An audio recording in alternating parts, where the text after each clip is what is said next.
थार रेगिस्तान की सुनसान रेत में आधुनिक इतिहास की एक सबसे अविश्वसनीय लड़ाई लड़ी गई थी। ये कहानी है लोंगेवाला की, जहां मुट्ठी भर जवानों ने हजारों की फौज के सामने एक ऐसी दीवार खड़ी कर दी जिसे तोड़ना नामुमकिन हो गया। ये सवाल ही अपने आप में अजीब लगता है ना, कि सिर्फ 120 सैनिक हजारों की फौज को कैसे रोक सकते हैं। लेकिन इसका जवाब छिपा है हिम्मत, होशियारी और हाँ, थोड़ी सी किस्मत के एक जबरदस्त मेल में। चलिए इस पूरी कहानी को समझते हैं। जरा एक नजर इन आंकड़ों पर डालिए।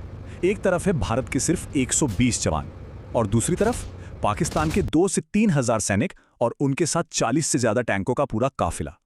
मतलब ये कोई बराबरी की लड़ाई थी ही नहीं, ये तो एक तरह से सुसाइड मिशन जैसा था। तो हुआ ये कि 4 दिसंबर 1971 की रात थी। घना अंधेरा, चारों तरफ बस रेगिस्तान और उस खामोशी को चीरती हुई टैंकों की आवाज।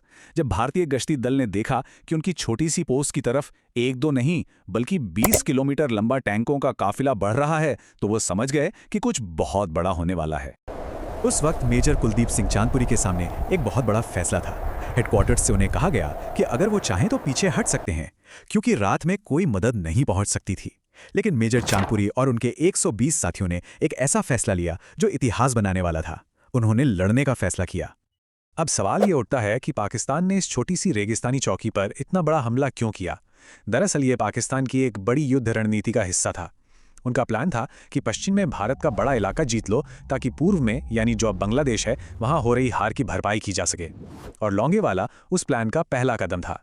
देखिए, ये सब कुछ अचानक नहीं हुआ, इसकी नींव महीनों पहले ही रखी जा चुकी थी। 3 दिसंबर को पाकिस्तान ने भारतीय एयरबेस पर हमला करके जंग की शुरुआत कर दी और ठीक अगली ही रात लोंगेवाला की जमीन जंग का मैदान बन गई। और फिर घड़ी में बजे रात के 12:30 पाकिस्तानी तोपों ने आग उगलना शुरू कर दिया। टैंकों का काफिला भारतीय चौकी की तरफ बढ़ने लगा। लोंगेवाला की ऐतिहासिक लड़ाई शुरू हो चुकी थी। अब देखिए भारतीय सैनिकों ने क्या कमाल का अनुशासन दिखाया। उन्होंने हड़बड़ी में कुछ एंटी टैंक माइंस बिछाईं और फिर चुपचाप इंतजार करने लगे।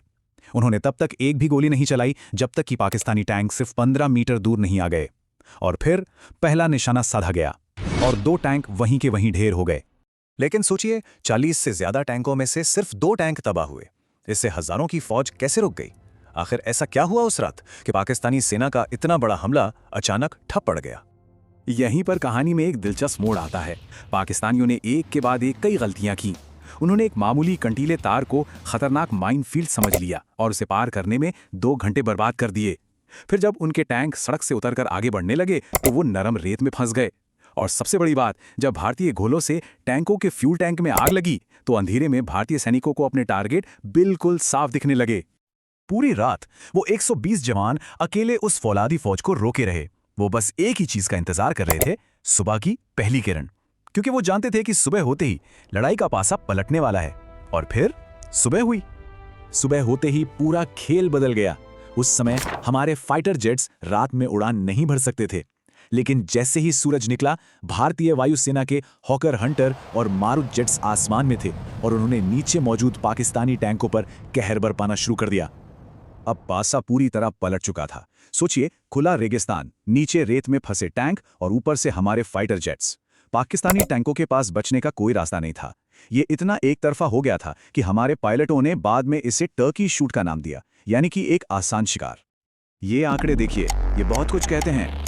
रात भर में हमारे बहादुर जवानों ने जमीन पर 12 टैंक उड़ाए, जो अपने आप में एक चमत्कार है। पर फिर सुबह एयरफोर्स ने आकर कुछ ही घंटों में 22 और टैंकों को तबाह कर दिया। इसने लड़ाई को पूरी तरह से खत्म ही कर दिया। और जब धूल छटी तो जो तस्वीर सामने आई वो हैरान करने वाली थी। हमारी तरफ से सिर्फ 2 वीर शहीद हुए और दूसरी तरफ पाकिस्तान के 200 से 300 सैनिक मारे गए। 34 से ज्यादा टैंक और 100 से ज्यादा गाड़ियां या तो तबाह हो गईं या वो उन्हें छोड़कर भाग गए। ये सैन्य इतिहास की सबसे शानदार जीतों में से एक थी। दोपहर होते होते तो खेल ही खत्म हो गया था। जो फौज कुछ घंटे पहले भारत के बड़े हिस्से पर कब्जा करने के इरादे से आई थी, वो अब अपनी जान बचाकर भाग रही थी। लोंगेवाला की इस एक लड़ाई ने 1971 के युद्ध का रुख मोड़ दिया। तो आखिर इस नामुमकिन जीत का असली हीरो कौन था? उन 120 जवानों का बेजोड़ साहस, मेजर चांदपुरी की जबरदस्त रणनीति, या फिर भारतीय वायुसेना की ताकत? शायद सच ये है कि इतिहास में ऐसे चमत्कार तब नहीं होते जब इनमें से कोई एक चीज काम करती है, बल्कि तब होते हैं जब ये तीनों एक साथ एक ही सही वक्त पर मिल जाती हैं।